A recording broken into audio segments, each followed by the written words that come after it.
Okay, so for those of you who are new to this summit, I just wanted to acknowledge our colleagues in Edmonton. Edmonton kicked us off last year with the first Public Art Summit for Alberta, and it was a result of the director, Christy, and I sitting down and having a conversation about how great it would be to get a group of people from across Alberta together to talk about public art. And here we are. So, Christy, thank you. We did it. Yay!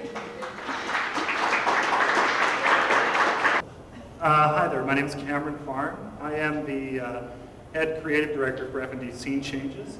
We're a company here in Calgary that has basically built a reputation around fabricating pieces of artwork for theater, for film, and most recently for public works here in Calgary. The artists out there choose different materials. They have a sense of expertise in material we may not be familiar with, just as a whole group. It's important to discuss the options with them. I think we want to bring a little bit more focus to materials and the ability, or our ability to suggest what a legacy material will be, and have those objects last a long time. We've invited 5 different municipalities to pick 5 different public art projects and present those projects to you in 5 minutes each. And just to challenge them a little bit more, we didn't let them go out and choose their own public art projects. We actually provided them with discs to choose from. So they started this back in 2000, and they put out open calls for submissions every single year. They get hundreds of applications, and it goes through an independent jury process to whittle it down to up to 50. While there is no formal question and answer period for something like this tonight, what I would encourage you to do, if you do have questions for any of the presenters that maybe aren't familiar with them, introduce yourself after we're done tonight and maybe have a conversation about what you've seen. So our presenters are volunteers, which we certainly appreciate being with us tonight. David Turnbull from Edmonton, Tony Bloom from Camborne, Heidi Alker from St. Albert, Pat Matheson from Red Deer, and Susan Burrow-Johnson from Lethbridge. Thank you for taking up the challenge and being such good sports about it. This is an artwork which is installed in Anchorage, Alaska. I have an affinity for land art. I actually thought these kind of looked like the garden boxes in my backyard. That's why I chose them. But I also like the idea of stumbling upon something that's unexpected. In some instances, when you see an artwork like this one, or like this one, the materials don't really matter. It's a great art, great piece of art, and that's all that matters. I've never been to Alaska. I'd love to go someday. If these are still there, I'd love to see them. Anyway, I challenged myself to choose 5 projects fast and to not change my mind no matter what, even if it felt dumb. In 2006, this was a cutting-edge technique. It's a bitmap painting created using hundreds of small plastic discs individually attached to fencing. And it features 4 citizens reading newspapers, as sometimes seen along a bus commute. And I picked this one because it's sort of the kind of work I'd like to do. This piece was kind of neat in that it sort of talks about the area where Penn State is, the valleys, the river system, stuff like that. And all those grooves are the water systems that are in it. The neat factor is when it rains, those rivers fill up, the creeks fill up, and it all flows like it naturally does in nature itself. And then again, as a public art coordinator, it looked like it was kind of fairly low maintenance. My 4th one is the Ripple Garden, and this is done by Miami-Dade County.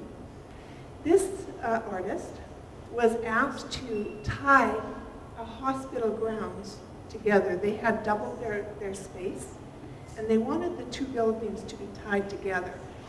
They wanted shade to be available to the patients, and they wanted a 14-foot wall, a security wall for the patients coming in for psychiatric reasons with the police. They wanted therapeutic spots to sit, and there is a therapeutic gardening going on in the space. I chose it because the Galt Museum where I work has been working on landscape. The first one is in a like a bus shelter. It's squishing out, and it just reminds me of a blow-up bed that I slept on once, where the person, I don't know if you've seen these things, where you throw it in, you pull the string or something, and it inflates itself. And it was so big that it tried to squeeze out of the room. So in other words, the whole room was bed. It was fantastic. Good morning, everyone. Welcome. My name is Beth Geniak. I'm the manager of the Culture Division here for the dynamic city of Calgary. And it's my pleasure and certainly my privilege to welcome you here this morning. Right off the top, I really want to have everybody give a great big round of applause to our organizing committee, our hosts here at the Art Gallery of Calgary, and my fabulous team. Please. Thank you. When I moved to Calgary in 2006, one of the reasons I moved here is because I met Heather Aiken at a conference in Vancouver at the Creative City Network of Canada conference, our inaugural conference here. Teresa and Chris from Strathcona were also there, our friends from Edmonton and friends from Fort Mac, and I thought, wow, these Albertans are awesome. How can I get in on this and join the party? When I moved here in 2006, we were just into the very early days of a public art policy. And it was our privilege to redraft that policy in 2009 and regain the commitment of our local council. And really, to me, public art is all about a community's demonstrated commitment to democracy.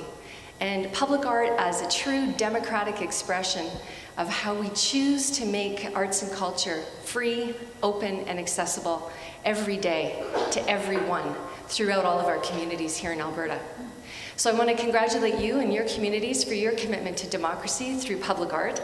And I want to introduce someone from our province who represents a ministry that was founded by our recently deceased former Premier Naheed. And to me, Minister Klimchuk, you represent that great and tremendous legacy, and a legacy to which all of us owe a tremendous debt of gratitude. And it gives me great pleasure now to introduce to you the Right Honourable Minister Heather Klimchuk, our Minister of Culture. Thank you for that wonderful introduction. And as you all know, Peter Naheed did pass away last night. And I had the privilege when I graduated university and worked in the legislature. I worked with Peter Naheed as a writer. So what he more or less taught me when I used to sit in front of his desk and put all the letters for him to sign, I remember sitting there across from him and going, this is going to be something I remember for the rest of my life.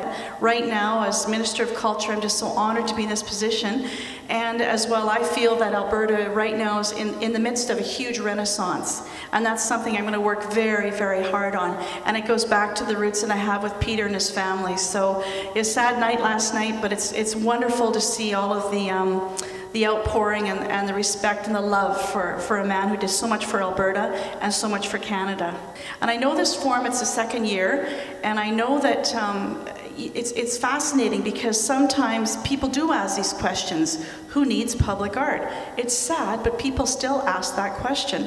And I know many of you have defended it as a way to beautify a blank wall, a way to discourage crime or thwart tagging and graffiti.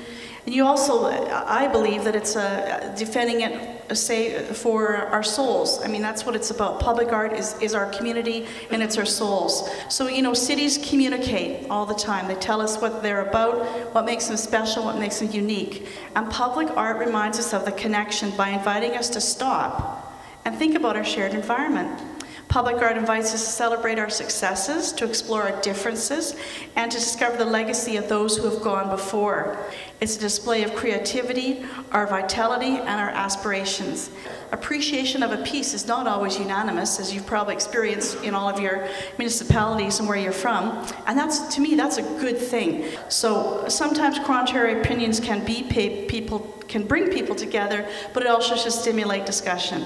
And I know we can all agree that discussion is the ultimate benefit. As a government, this government will continue to support the arts and culture in a very, very profound way. And that's something I will, you know, with the legacy of Peter and moving forward and with our Premier Redford, that's not going to change. Thank you very much. So let's talk a little bit about the power of public art to change how people feel and think about their communities.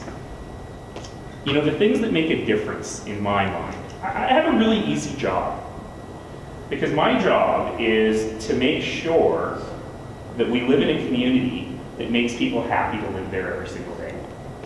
That we live in a community where people smile and feel good about the community in which they live.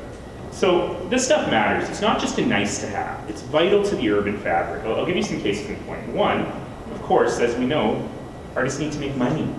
Artists are businesses. They hire people. They continue to provide economic activity in the community. Last year alone, 22 calls, we had 72 commissions. Of course, the arts draw tourists. They're an important part of the city's brand and our ability to promote ourselves. We need to think about the ways in which we can bring these moments of beauty. We can bring these ideas of art to the community. One of my favorite examples is a simple, and I must say cheap, which I always like, example, and that's our painted utility blocks program. But artists in just over the last 3 summers have painted original works on 99 utility boxes through the cities. So these are pieces of the urban fabric, they're pieces of street furniture, if you like, that nobody ever notices. You know, just these things that kind of stick out of the ground and you walk around them if you see them at all. And they're usually placed off the sidewalk so you don't have to walk around them. And by using those as literal canvases for art, we create something really neat. Something that people just see as part of the urban fabric suddenly becomes a beautiful part of the urban fabric. Because they promote conversation, they promote interaction, they create a feeling within the community of people talking to one another, exchanging ideas, engaging with another. And I love that. I want people to be thinking every day about the visual environment and the community environment in which they operate. And the fact is, there are lots of interesting pieces of art and thought that come out of those services that we need to live every day. And so I hope that you'll get the chance to explore some more of those things and get some more innovative ideas from one another on this stuff. The value that is generated through public art is visceral. It cannot be quantified in any real way. It is intrinsic to our existence and resonates with our intuitive need to create. So as important as the art itself may be, it is what happens through the art that is of value. The collaborations, the connections, the creativity, the conversations, the building of community. When you ignite the passion in people, the impossible becomes possible. And for me, our greatest success in the short life of our program here in Calgary is evidenced in the 3 presentations you're about to see. So we are from the Calgary Creative City Collaboration, which is a nonprofit organization that we've dubbed C4. It's comprised of 11 active members, which are students, artists, musicians, professionals, community members. So our first projects this past summer, because we've only had 1 summer of activity, were with Calgary Transit. Train station, an LRT station, bus stops, those kind of things are things that a lot of Calgarians interact with every day. Yeah, so the first event we ended up doing with Calgary Transit was called ART on the LRT, and the idea was to have a flash art gallery, and we had that at the Brentwood LRT station. It was a 1 evening thing. We went from 5 till about 9:30, and we featured 5 artists across a variety of medium. Another nice thing about it was we were able to forge some ties with the Brentwood community, and one of our biggest supporters in the area was the community association, and they just brought out some people from there to come check out what was going on in their neighborhood too. Hello, my name is Nicole St. Arnaud, and as Rachel mentioned, I'm a member of the Southwood Community Association. There was some coordination with the Inside Out people. So the idea is you take photos of people in your community, they send us back the posters 3 feet by 4 feet, and you put them up. Now, having these smiling faces, it sort of creates this friendly presence in the park, and I don't know, makes you feel good when you're driving by or riding by. So thank you for having me here today to represent my community of Riverbend and the communities of Douglasdale, Douglas Glen, and Quarry Park as part of the Calgary Artists Way Local Artist Banner Project. From Glenmore Trail to 130th Avenue, we have 92 city poles decorated with local art hung as banners. And so the beautification process is just wonderful. If this is something that is worthwhile in your community, we're happy to share our learnings and ideas. Thank you.